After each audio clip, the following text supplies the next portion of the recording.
সুধী দর্শক মণ্ডলী, আপনাদেরকে স্বাগত জানাচ্ছি আমাদের এটিএন বাংলার অনুষ্ঠান ডক্টর স্টেশন। এই অনুষ্ঠানে আমরা নিয়মিত যেসব সমস্যা আমাদের সাধারণ দর্শকরা তাদের স্বাস্থ্যগত সমস্যা নিয়ে বিভিন্ন প্রবলেমের মুখোমুখি হন বা জানেন না যে কোথায় গিয়ে কীভাবে চিকিৎসা নেবেন, সেগুলো নিয়ে সাধারণত আলোচনা করে থাকি। আজকে এই পর্যায়ে আমরা কানের একটা বিশেষ অসুখ, যেটাকে বলা হয়ে থাকে দীর্ঘস্থায়ী কানের প্রদাহ, ক্রনিক ডিসচার্জিং ইয়ার, আমাদের ডাক্তারি ভাষায় বলা হয় ক্রনিক ডিসচার্জিং ইয়ার। সেটা নিয়ে আমাদের সাথে কথা বলবেন আজকে আমাদের এখানে আমন্ত্রিত হয়ে এসেছেন ডাক্তার মোহাম্মদ আব্বাস উদ্দিন। তিনি বিভাগীয় প্রধান, নাক কান গলা বিশেষজ্ঞ, ইএসটিসি চট্টগ্রাম। আজকের অনুষ্ঠানের সঞ্চালনায় যথারীতি আছি আমি ডাক্তার সাগরিকা শারমিন, আছি সহযোগী অধ্যাপক সার্জারি বিভাগ, মেরিন সিটি মেডিকেল কলেজ এবং হাসপাতালে। আসুন দর্শকরাও, আমরা আমাদের কথা আর না বাড়িয়ে সরাসরি মূল অনুষ্ঠানে চলে যাই। তো আমাদের প্রথম প্রশ্ন স্যার আপনার কাছে, যে এই যে আমাদের যে ক্রনিক ডিসচার্জিং সাইনাস, এটা যদি আপনি একটু আমাদের দর্শকদের জন্য বলে দেন যে জিনিসটা কি বা কোন ধরনের লক্ষণ এটাতে দেখা যায়। ধন্যবাদ। ক্রনিক ডিসচার্জিং ইয়ার অর্থাৎ কান দিয়ে, সোজা বাংলায় বললে কান দিয়ে পোঁচ পড়া। এই কান দিয়ে পোঁচটা পড়ে কখন? যখন কানের পর্দাটা মধ্যকর্ণের ভিতরে ইনফেকশন হওয়ার কারণে কানের পর্দাটা ছিদ্র হয়ে যায়, প্রদাহ হয়ে ছিদ্র হয়ে যায়। ছিদ্রটা হয়ে যাওয়ার পরে এই ভেতরে যে ইনফ্লামেশন হলো সেখান থেকে পোঁচ তৈরি হয়, সেই পোঁচগুলো বহির্কর্ণে চলে আসে আস্তে আস্তে। এই যে এটা একটা নোসেন্স ব্যাপার যে অনেক ভদ্রলোক কান দিয়ে পোঁচ পড়ছেন বা অনেক বাচ্চারা কান দিয়ে পোঁচ পড়ছেন, এই যে একটা যন্ত্রণাকর সমস্যা, সেই সমস্যাটার নাম হচ্ছে দীর্ঘস্থায়ী মধ্যকর্ণের প্রদাহ অথবা ক্রনিক সাপোরেটিভ ওটাইটিস মিডিয়া, আর একটু সংক্ষেপে বললে ক্রনিক ডিসচার্জিং ইয়ার। ক্রনিক ডিসচার্জিং ইয়ার, শুধু দর্শক আপনারা শুনলেন ক্রনিক ডিসচার্জিং এয়ার, যেটাকে আমরা বলি ক্রনিক সাপোরেটিভ ওটাইটিস মিডিয়া, ডাক্তারি ভাষায় আমাদের বলা হয়ে থাকে। আমরা যারা ছোটোবেলায় হয়তো পড়েছি, কানের বিভিন্ন ভাগ থাকে, অন্তঃকর্ণ, বহিঃকর্ণ, যেটা আমাদের পরামর্শক বলছেন যে ভিতরের কর্ণ থেকে যে প্রদাহটা হয় সেটা ঠিকমতো ট্রিটমেন্ট না করলে ওখানে একটা ছিদ্র হয়ে যায় এবং ভিতর থেকে পুষ পড়তে থাকে, বাইরের দিকে এসে সেটা বের হয় এবং সেটা আসলে খুব এম্বারেসিং সিচুয়েশন যে কোনো কারোর জন্য। তো এ পর্যায়ে আমরা আসি যে আপনি যদি বলেন কী কী কারণে এই ধরনের প্রদাহ হতে পারে। এটার অনেকগুলো কারণ আছে। প্রথম কথা হচ্ছে যে আমাদের নাক থেকে কানের ভেতর বাতাস যাওয়ার জন্য একটা টিউব আছে, মানে নাকের সাথে কানের সম্পর্ক আছে, কানেকশন আছে। সেই টিউব যেটা, সেই টিউবটার নাম হচ্ছে ইউস্টেশিয়ান টিউব। কোনো কারণে সাধারণত সর্দি, জ্বর, কাশি, কফ এই ধরনের সমস্যার কারণে ওই ছিদ্রটা ইনফ্লামেশন হয়ে বন্ধ হয়ে যায়, অথবা অনেক সময় ওখানে সিক্রেশন জমে যায়, যার ফলে নাক থেকে যে বাতাসটুকু কানে যাওয়া দরকার ছিল সে পৌঁছাতে পারে না ঠিক মতো, এবং এর ভেতরে মধ্যকর্ণের ভিতরে জীবাণুর আক্রমণ ঘটে যায়। এই দুটো কারণে কানের মধ্যকর্ণের ইনফেকশন অথবা মিডল ইয়ার ক্যাভিটির যে ডিসচার্জিং এয়ার বলছি সেটা তৈরি হয়ে যায়। এবং একটা পর্যায়ে যখন ইনফ্লামেশনটা হলো, পোঁচ তৈরি হলো ভিতরে, এবং সেই পোঁচগুলো কোন দিক দিয়ে বের হবে, আইদার তাকে ওষুধ খেয়ে এটাকে ঠিক করতে হবে, অথবা অনেক সময় ওষুধে কাজ করে না, সে নিজের থেকেই ফেটে গিয়ে ছিদ্র হয়ে বাইরে পোঁচটা বের হয়ে যায়। যেটা আমরা জানি যে প্রদাহ হলে যেই অর্গান বা যেখানেই হোক প্রদাহটা সাধারণত একটা মিকাস মেমব্রেন বা মেমব্রেন বলি আর কি আমরা, পর্দা, সে ধরনের জায়গায় প্রদাহগুলো হয়, তখন কিন্তু সেই প্রদাহের জায়গাটা খুব ছিঁড়ে যায় আর কি, বা যেটা বলি আমরা ফ্রায়াবেল, তো ছিঁড়ে গিয়ে ছিদ্র হয়ে যায়। এখন কী সমস্যা হয়, মানে এই ধরনের রোগে একটা পেশেন্ট আপনাদের কাছে কী কী সমস্যা নিয়ে হাজির হয়? দুটো সমস্যা নিয়ে রোগী আমাদের কাছে প্রথম কথা হচ্ছে যে এটা বারবার যেহেতু একটা ছিদ্র, একটা পথ তৈরি হয়ে যায়। অ্যাকচুয়ালি কানের পর্দাটা হচ্ছে একটা পার্টিশন, মধ্যকর্ণের সাথে বহির্কর্ণের একটা পার্টিশন, যাতে বহির্কর্ণের যে সমস্ত ধুলাবালি, পানি, এগুলো যাতে সহজে কানের মধ্যকর্ণের ভিতরে ঢুকতে না পারে, এই জন্য একটা পার্টিশন হিসেবে থাকে। তো একটা পার্টিশন যখন চলে যায় তখন সে রিপিটেডলি সেখানে প্রদাহ হতে থাকে বারবার। একটা রোগী আসলো, ওষুধ খেলো, আবার কয়দিন ভালো থাকলো, আবার হলো।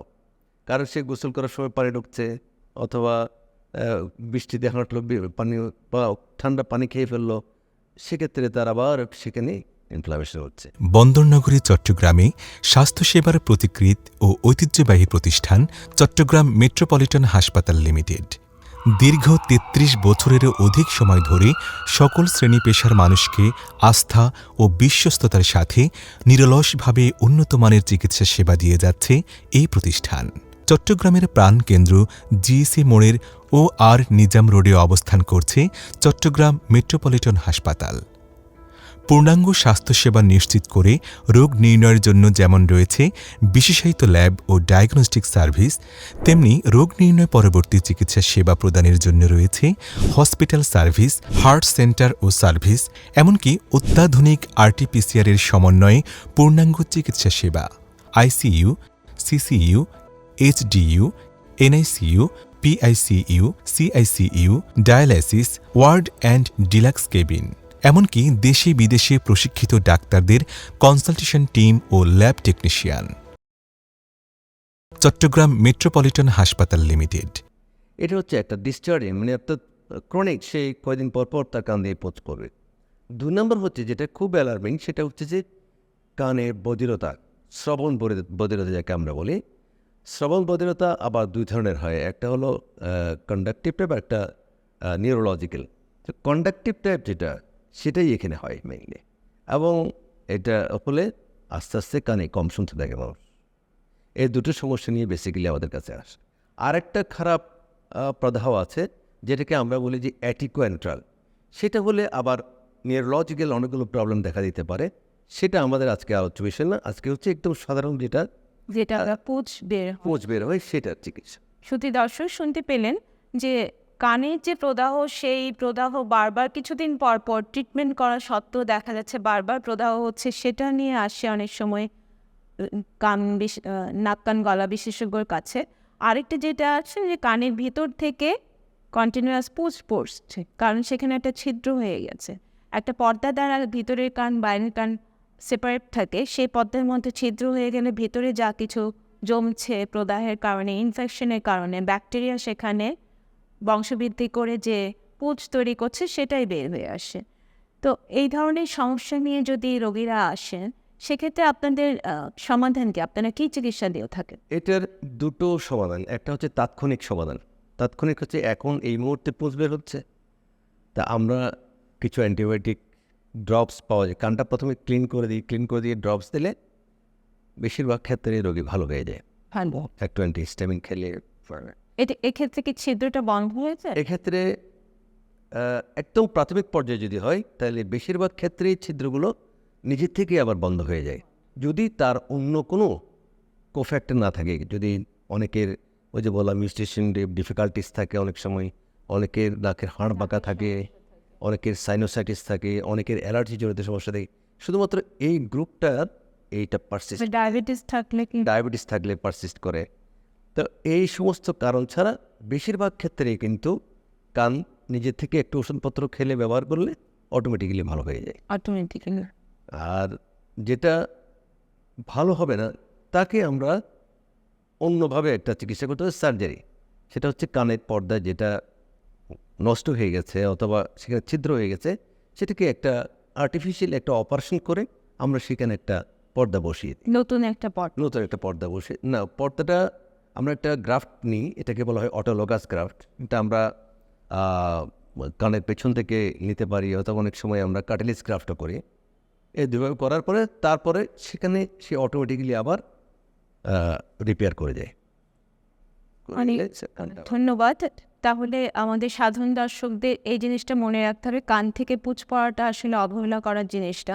যদি প্রথম দিকে আপনারা যোগাযোগ করেন, তাহলে সেটা মেডিসিনের মাধ্যমেই সেরে যাবে, এবং যেই ছিদ্রটা কানের পর্দায় হয়েছে সেটা অটোমেটিক ভরে যাবে, আপনি সেটা বলছেন। এবং কিন্তু যদি দেরি হয়ে যায় বেশি, বা দেখা যায় তার অন্য সমস্যা আছে, অনেকের দেখা যায় নাকের সমস্যা থাকতে পারে, ডায়াবেটিস থাকতে পারে, সেসব ক্ষেত্রে দেখা যায় ছিদ্রটা ভরা হচ্ছে না। সেক্ষেত্রে আমাদের নাক কান গলা বিশেষজ্ঞরা একটা সার্জারি করে থাকেন, সেটা হচ্ছে আর্টিফিশিয়াল আরেকটি পর্দা লাগানো। এই ধন্যবাদ স্যার আপনাকে। এতক্ষণ শুনলাম ক্রনিক ডিসচার্জিং এয়ার বা দীর্ঘস্থায়ী কানের প্রদাহ কেন হয় এবং কী কী সমস্যা এ রোগে হয়। এবার আমরা শুনলাম রোগের চিকিৎসাটি। ধন্যবাদ। এই রোগের মূলত দুটো চিকিৎসা। একটা হচ্ছে প্রথম অবস্থায় যখন তার কান দিয়ে পোঁচ পানি পড়বে, তখন আমরা তাকে একটি মেডিকেল ট্রিটমেন্টের আওতায় আনবো। তার মানে আমরা কানের মধ্যে সাকশন দিয়ে পোঁচগুলোকে নিয়ে আসবো, এরপরে কিছু ড্রপস ওষুধ, অ্যান্টিহিস্টামিন জাতীয় ওষুধ, নাকের ড্রপ, এগুলো দিয়ে তাকে আগে সুস্থ করব। এটা হচ্ছে প্রাথমিকভাবে তার তাৎক্ষণিক চিকিৎসা। আর তার দীর্ঘস্থায়ী চিকিৎসা, যেটা কানে কম শুনতে পাচ্ছে বা বারবার তার কান দিয়ে পোঁচ পড়ে যাচ্ছে, প্রদাহ হচ্ছে, সেটাকে প্রিভেন্ট করার জন্য আমরা কানের মধ্যে একটা পর্দা লাগাই দিব। সেই পর্দা লাগানোর নামটা হচ্ছে মাইরিঙ্গোপ্লাস্টি। হয়তো আমাদের অনেক দর্শকদের জন্য নতুন, আমার কাছেও নতুন। কাদের কোন প্রফেশনে এরকম কোনো অ্যাকচুয়ালি এটা যে কোনো বয়সী যে কোনো মানুষেরই হতে পারে, তবে সাধারণত সর্দি কাশি হলে বাচ্চাদেরই এই রোগটা সবচেয়ে বেশি হয়। আর তাদের আরেকটা সমস্যা থাকে, এটা আরেকটা এপিসোড করেছিলাম আমরা, সেখানে অ্যাডেনয়েড নিয়ে আলোচনা করেছিলাম।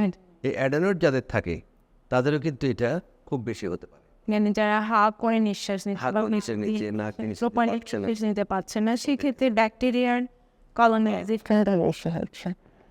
কানের পর্দা লাগানো মানে হচ্ছে আসলে কানের মধ্যে যেটা টিম্পানিক মেমব্রেন, আমরা যেটাকে কানের বহির্কর্ণ এবং মধ্যকর্ণের মাঝখানে যেটা ওয়াল, তাকে আমরা বলি টিম্পানিক মেমব্রেন। এই অ্যাকচুয়ালি টিম্পানিক মেমব্রেনটাই ছিদ্র হয়ে যায়, একটা হোল হয়ে যায়। এটাকে রিপেয়ার করে দেওয়ার নামই হচ্ছে একটা বাইরের থেকে এটাকে বলা হয় গ্রাফট।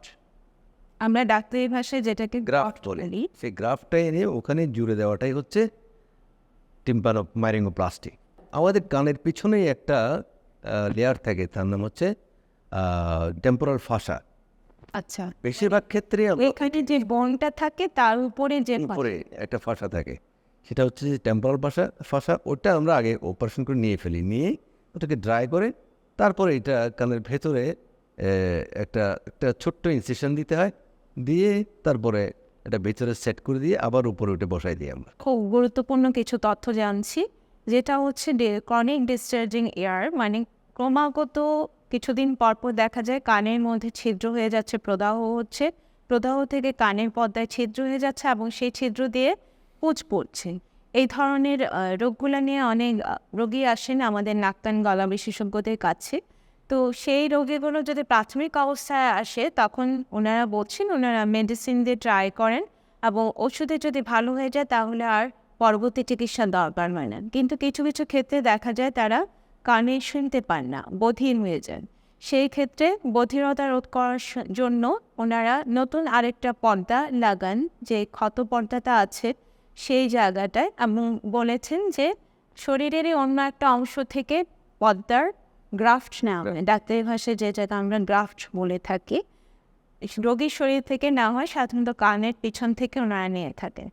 তো এই যে কানের গ্রাফটটা আপনারা কিভাবে করেন, এটা যদি আরেকটু ডিটেলস বলেন, এবং কোন কোন জায়গা থেকে, কানের পিছন ছাড়া কি আর কোথাও? পিছন ছাড়া আমরা এখানে এই যে আমাদের সামনে থেকে আমরা বলি ট্রাগাস, এখানে একটা একটু নরম হাড় থাকে কানের সামনে, এটাকে আমরা বলি ট্রাগাস। এই ট্রাগাল কার্টিলেজ আছে একটা, এটা অনেক সময় খুব ইজি, এখান থেকে ইনসিশন দিয়ে এটা নিয়ে আবার ওটার ভিতরেই আমরা এটাকে বসিয়ে এখান থেকে নেওয়া যায়।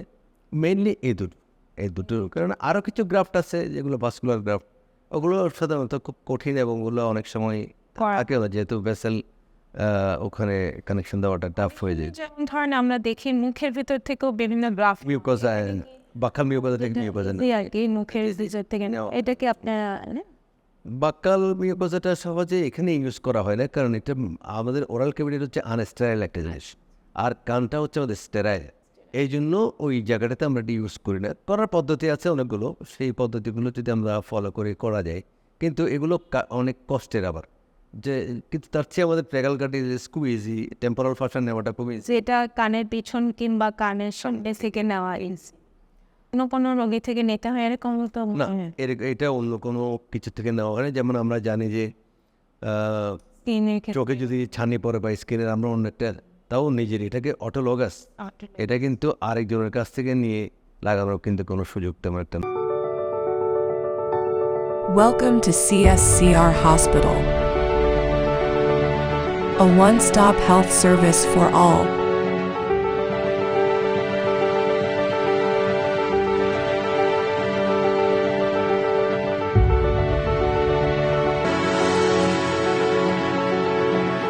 Welcome to Southern Medical College and Hospital, which was established 19th January 2005, is approved by Ministry of Health and Family Welfare, affiliated by the University of Chittagong, recognized by the Bangladesh Medical and Dental Council, aiming to give nation a group of luminous medical graduates. Southern Medical College and Hospital have a large green campus situated on 2.5 acres of land. The green scenery and beautiful view is so attractive to patients, students and all visitors. Hospital with 500 bed capacity is also situated in college area, where we can have full range of surgical procedure with operation theatre, recovery room, patient ward and other medical faculties. নাই, এবং যেটা easily আমি আমার রিসোর্সটা কাছাকাছি পাচ্ছি, আর যেহেতু একটা ছোট জিনিস, ছোট জিনিস বডি থেকে না ওটা থেকে নেওয়া হয় এবং কমফোর্টলি, এবং এটা সহজে রিজেক্ট হয় না। শুধু দর্শক মণ্ডলী, এটা কিন্তু একটা ইম্পর্টেন্ট কথা। আমরা শুনলে কিন্তু অনেকেই মনে করছে যে কানের ভিতরে পর্দা লাগানো এটা একটা খুব বড় সড়ো কাজ, এবং যেহেতু কানের ইনফেকশনের কারণে, বারবার প্রদাহের কারণে, ডিসচার্জের কারণে কান একটা পর্যায়ে গিয়ে বধিরতার পর্যায়ে চলে যায়, সেটা প্রিভেন্ট করাটাও জরুরি। কারণ কানে না শুনলে একজন মানুষের সঙ্গে মেন্টালিও কিন্তু অনেক আপসেট হয়ে যান, অনেক কাজ সে করতে পারে না। তো সেই ক্ষেত্রে আপনারা এটুকু জানলেন যে এটার ট্রিটমেন্ট আছে। ট্রিটমেন্টটা হলো কানের পর্দা লাগানো, এবং সেটা আসলে যে রোগীকে পুরোপুরি অজ্ঞান করে করা হয় তা না। আমাদের বিশেষজ্ঞ যিনি, উনি বলছেন যে জাস্ট একটা নার্ভ ব্লক বা আমরা এটাকে লোকাল অ্যানেস্থেশিয়া বলি, আমরা এই পর্দাটা লাগাতে পারি। প্রথমত কথা হচ্ছে যে পেশেন্টের ভিতরে যদি ইনফেকশনটা থেকে যায় বা এত বেশি ফেরোলিন ইনফেকশন, সে ওখানে কলোনি করছে, তাহলে সেক্ষেত্রে এটা রিজেক্ট হতে পারে। নাম্বার 2 হচ্ছে পেশেন্ট যদি ডায়াবেটিক হয়, তাহলে ডায়াবেটিসের মাত্রা বেশি থাকলে ইনফেকশন বেশি হবে। আরেকটা যেটা আপনি বলছেন যে বাচ্চাদের অ্যাডেনয়েড বা আর যাদের অ্যাডেনয়েড বা অ্যালার্জি, এগুলোর আগে ট্রিটমেন্ট করে তারপরে লাগালে পরে এটা সহজে লেগে। ধীরকর্ণ এবং মধ্যকর্ণের মাঝখানে ওনারা লাগিয়ে থাকেন, সেই পর্দাটা লাগালে অনেক সময় এটা যেহেতু গ্রাফট আরেকটা জায়গা থেকে এনে আর্টিফিশিয়ালি আরেকটা পর্দা লাগানো হচ্ছে, যে কারণে কানের বধিরতা বা ডিসচার্জটা হচ্ছে, যে পুষটা পড়ছে, সেটা যদি আপনি আগে ট্রিটমেন্ট না করেন, যেমন নাকের সমস্যা উনি বললেন, আর একটা বাচ্চাদের আরেকটা সমস্যা বললেন, আর একটু বয়স্কদের ডায়াবেটিস থাকতে পারে, এগুলো কন্ট্রোল না করলে বা ওগুলো আগে চিকিৎসা না করলে এটা রিজেক্ট হতে পারে।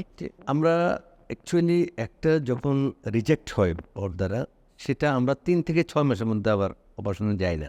স্ট্যাটিক কন্ডিশনে আমরা তাকে আবার ওই একই সেম এরিয়াতে আবার ওইটাও কিন্তু রিজেনারেট করে যাই, ওইটাও নিতে পারি, অথবা অন্য জায়গা থেকেও আমরা অপর কান থেকেও নিতে পারি। এটা যদি আরেকটু ডিটেলস বলতেন, বা কী কী সতর্কতা একটা এ ধরনের অপারেশনের পরে কী কী সতর্কতা একজন রোগীর প্রয়োজন? মূলত আমরা প্রথমে রোগীকে যেটা বলে দিই সেটা হচ্ছে আপনি কানে পানি ঢোকাতে পারবেন না, কানে যাতে পানি রেস্ট্রিক্টেড থাকে। তো আমরা কিছু ইয়ার প্লাগ পাওয়া যায়, সেটা সাজেস্ট করে দিই। অনেক সময় পেশেন্টকে আমরা বলে দিই যে কানে তুলোর মধ্যে একটু তেল দিয়ে সেটা কানে দিয়ে তারপরে গোসল করে, মুখ কেটে, ডুব না দিয়ে, তারপর যাদের এখানে পুকুরে যাতে গোসল না করে, তারপরে যাদের অ্যালার্জি আছে তারা যেন অ্যালার্জির ওষুধপত্র একটু খায়, সর্দি কাশি হলে যেন সাথে সাথে চিকিৎসা নেই। এবং তারা যদি অনেক সময় দেখা যায় যে অনেকে তাড়াহুড়ো করে বিদেশে চলে যেতে চায়, বা তো ওরা যখন প্লেনে ওঠে, তখন প্লেনে যখন চড়ে, তখন অ্যাকচুয়ালি আমরা যখন যারা সুস্থ তারাও যখন প্লেনে উঠি, তখন আমাদের কানটা কিন্তু বন্ধ হয়ে যায়। এটাকে আমরা বলি ব্যারোট্রমেটিক ওটাইটিস মিডিয়া। তো ওখানে আরেকটা ইনফ্লামেশন হয়। সো আমরা বলি যে অন্তত 6 সপ্তাহ আগে এয়ার ট্রাভেল না করতে। আচ্ছা, কানের সমস্যা নিয়ে সাধারণত বেশিরভাগ ক্ষেত্রেই আমাদের কাছে আসে বাচ্চারা, এরপরে অ্যাডাল্ট যারা আসে যারা বাচ্চাদেরকে কিন্তু আমরা মাইরিঙ্গোপ্লাস্টি করি না, পর্দাটা লাগাই না। জি। ওদেরকে এমনি সাধারণত চিকিৎসা দিলে সাধারণত দেখা যায় বেশিরভাগ বাচ্চাই কিন্তু সুস্থ হয়ে যায়। আমরা 16 ইয়ার্স পর্যন্ত এই অপারেশনে যাই না। 16 ইয়ার্সের পরে গিয়ে যাদের পারসিস্ট করে এই ছিদ্রটা, শুধুমাত্র তাদের ক্ষেত্রেই আমরা এই অপারেশনটা করি। তো এই বাচ্চাটার পিছিয়ে পড়া রোধ করতে আপনারা কি কানে কোনো ডিভাইস বা এরকম কিছু ইউজ করতে বলেন বা? হ্যাঁ, আমরা এখানে দুটো বিষয় আছে। একটা হচ্ছে যে যে সমস্ত বাচ্চাদের অন্যান্য রোগ আছে, যেমন আমি আগে বলেছিলাম যে অ্যাডেনোয়েডস আছে বা কোনো অ্যালার্জির প্রবলেম আছে, তাহলে আমরা যদি তাকে অ্যাডেনোয়েড বা টনসিলেক্টমি এগুলো করে দিই, তাহলে তার ইনফেকশনের মাত্রাটা কমে যাবে। তাহলে ইনফেকশনের মাত্রা যদি কমে, মিডল ইয়ার ক্যাভিটিতে ইনফ্লামেশনের মাত্রাটাও কমে যাবে, তাহলে তার সেক্ষেত্রে আর তার মিডল ইয়ার ক্যাভিটি ইনফেকশন হওয়ার সম্ভাবনা থাকবে না। তাহলে তার কানের পর্দাটা অটোমেটিক্যালি লেগে যাওয়ার সম্ভাবনা। ভালো। তাও যাদের ভালো হবে না, তাদেরকে আমরা রিহ্যাবিলিটেশনের নানান ডিভাইস আছে, তাদের একটা ডিভাইস যদি দেখা যায় খুব বেশি গ্রস শুনতে পাচ্ছে না, সেক্ষেত্রে আমরা ডিভাইস অ্যাডভাইস করি এবং ইয়ারিং এইডটা ইউজ করলে সেই স্কুলিংয়ে তার কোনো সমস্যা আপনি যদি কিছু পরামর্শ দিয়ে থাকেন। যাদের সাধারণত সর্দি কাশি লেগে থাকে, নাক বন্ধ থাকে, রাত্রে ঘুমোতে গেলে নাক ডাকে, তাদেরকে আমরা প্রাথমিকভাবে যদি সাসপেক্টেড হয় যে এই পেশেন্টের নাকের হাড় বাঁকা আছে, তাহলে তাকে এটা কারেকশন করে দিতে হবে। তাহলে মানে কানের পর্দা চলে যাওয়ার মতো জটিলতা তৈরি হবে না। এটা হচ্ছে 1 নম্বর। 2 নম্বর হচ্ছে যাদের সাধারণত সর্দি কাশি অ্যালার্জি এগুলো আছে, তারা যেন ঠিক সময় মতো ডাক্তার দেখেই ওষুধপত্র খান। তারপরেও যাদের কানের পর্দা কোনো কারণে ছিঁড়ে গিয়ে থাকে এবং এটার মেয়াদ 6 মাসের বেশি হয়ে গেছে, সেক্ষেত্রে যদি কোনো একজন চিকিৎসকের কাছে আসেন, তাহলে এটা এখন খুব অত্যাধুনিক কিছু যন্ত্রপাতি দিয়ে আমরা যন্ত্রপাতির সাহায্যে অপারেশনগুলো করে থাকি। তার মধ্যে একটা হচ্ছে এন্ডোস্কোপি। আমরা আর আগের মতো করি না, এখন এন্ডোস্কোপি প্রায় প্রত্যেকটা নাক কান গলার ডাক্তারের কাছে আছে। যে কোনো ডাক্তারের কাছে গেলে আপনার এই কানের পর্দাটা খুব সুন্দরভাবে লাগিয়ে। অনেক ধন্যবাদ। আমরা আজকে অনেক কিছুই শিখলাম। আমার খুব ইম্পর্ট্যান্ট একটা কথা যে ক্রনিক ডিসচার্জিং এয়ার একটা খুব ইম্পর্ট্যান্ট রোগ, কিন্তু সেটা আমাদের অনেকে বলবো যে নেগলিজেন্সের মধ্যে পড়ে যায়, আমরা হয়তো খেয়াল করি না। অনেক বাচ্চাদের অ্যাডেনয়েড থাকে, সেটা নিয়ে আমরা পূর্বেও আলোচনা করেছি। বাচ্চারা অনেক সময় হা করে নিঃশ্বাস নেয়, নাক দিয়ে নিঃশ্বাস নিতে পারে না, সর্দি কাশি থাকে এবং বড়দের মধ্যেও দেখা যায়, যদিও বাচ্চাদের মধ্যে বেশি। বহির্কর্ণের সাথে অন্তঃকর্ণ মধ্যকর্ণে যোগাযোগ রক্ষা করে সেই পর্দার প্রদাহের কারণে দেখা যায় যে বারবার প্রদাহ হলে একটা ছিদ্র হয়ে যায় এবং সেখান থেকেই পুঁজটা নির্গত হয় এবং এটা আসলে খুব বেশি ক্রিটিক্যাল একটা পজিশনে চলে যায়। আলটিমেটলি বাচ্চারা কানে শুনে না এবং একটা স্কুল গোয়িং বাচ্চার জন্য এটা খুবই এম্বারেসিং, বা তার শারীরিক এবং মানসিক বিকাশের জন্য তো অবশ্যই এটা খুব বেশি বাধাগ্রস্ত করে তোলে তার শারীরিক এবং মানসিক বিকাশ। আমাদের বিশেষজ্ঞ যেটা বললেন, 16 বছর পর্যন্ত যদি কোনো কানের পর্দায় ছিদ্র হয়ে থাকে, সেটা ওনারা একটা আর্টিফিশিয়াল যে গ্রাফট করেন সেটা করেন না, বরং সেটা রিজেনারেট হওয়ার বা নতুনভাবে তৈরি হওয়ার জন্য সময় দিয়ে থাকেন। এইটুকু সময়ের মধ্যে একটা আর্টিফিশিয়াল ডিভাইস দিয়ে থাকেন যাতে বাচ্চারা প্রপারলি শুনতে পারে, স্কুল কলেজে তাদের কোনো সমস্যা না হয়। সেটা একটা ইম্পর্টেন্ট কথা। এবং আরেকটা কথা হলো, এই ধরনের কানের ছিদ্র, কানের পর্দায় যদি ছিদ্র থাকে, সেটাতেও হতাশ হবার কিছু নেই। উনি বললেন এটা খুব সহজেই ওনারা করে থাকেন লোকালি অ্যানেস্থেশিয়া দিয়ে, মানে ওই জায়গাটা শুধু অবশ করে এবং ওই সেম রোগীরই কানের পিছন থেকে একটা পর্দার মতো পাতলা জিনিস হাড়ের উপর থেকে নিয়ে এসে সেটাই ওনারা পর্দার মতো লাগিয়ে দেন এবং এটাতে পুরোপুরি কান সুস্থ হয়ে যায়। যদিও অনেক সময় এটা রিজেক্ট হয়, তারপরেও সেটা ওনারা আবার রিপেয়ার করতে পারেন। তাহলে আমরা আজকে অনেক কিছুই শিখলাম। কাজে কানের যে পুঁজ পড়া বা কানের যে সমস্যা বা কানের যে প্রদাহ, এটা নিয়ে আর অবহেলা নয়। আসুন দর্শক, আমরা সচেতন হই, বিশেষ করে আমাদের বাচ্চাদের ব্যাপারে। ধন্যবাদ সকলকে আমাদের সাথে থাকার জন্য। থাকুন এটিএন বাংলার সাথে, থাকুন ডক্টর স্টেশনের সাথে।